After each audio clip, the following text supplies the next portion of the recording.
10,000 मतवाले हाथियों का बल,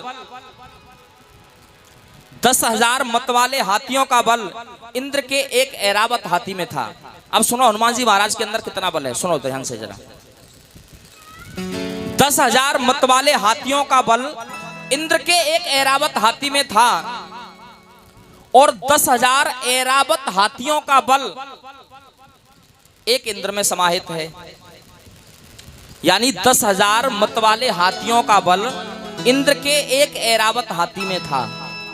इंद्र के एक ऐरावत हाथियों में कितना बल था? 10,000 मतवाले हाथियों का बल। और 10,000 ऐरावत हाथियों का बल स्वयं इंद्र में है। ये इंद्र भी कोई हल्का फुल्का देवता नहीं है, ये इंद्र भी कोई हल्का देवता नहीं है। इंद्र के अंदर 10,000 मतवाले ऐरावत हाथियों का बल है। अब गणना करो कि इंद्र के अंदर कितना बल हो गया, बताओ कोई जरा। हाँ जी पंडित जी, 10,000 मतवाले हाथियों का बल इंद्र के एक ऐरावत हाथी में है और 10,000 ऐरावत हाथियों का बल स्वयं राजा इंद्र में है। अब बताओ इंद्र में कितना बल हुआ, बताओ कितना बल हुआ। थोड़ा सा गणित में हम कमजोर हैं, कोई बताओ।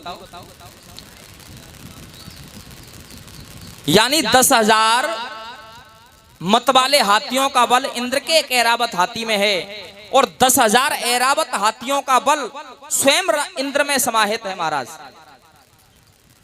अब जब 10,000 ऐरावत हाथियों का बल स्वयं इंद्र में है, अब सोचो जरा, तो 10,000 इंद्रों का बल, 10,000 इंद्रों का बल हनुमान जी महाराज के एक रोया में है।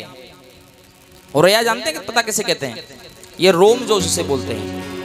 यानी 10,000 इंद्रों का बल हनुमान जी महाराज के एक रोया में समाहित है। अब सोचो जरा, शरीर में कितने रोम होते हैं, यानी हम बाल तो गिन नहीं सकते, और रोम कितने होंगे पूरे शरीर के अंदर, सोचो जरा।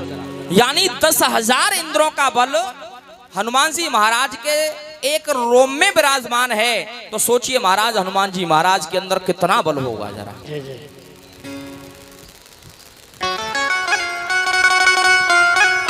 यानी जब हम रोमों को नहीं गिन सकते तो गणना कैसे कर सकते हैं कि हनुमान जी महाराज के अंदर कितना बल है? तभी तो कह दिया अतुलित बल धामम हेम से लाभ देहम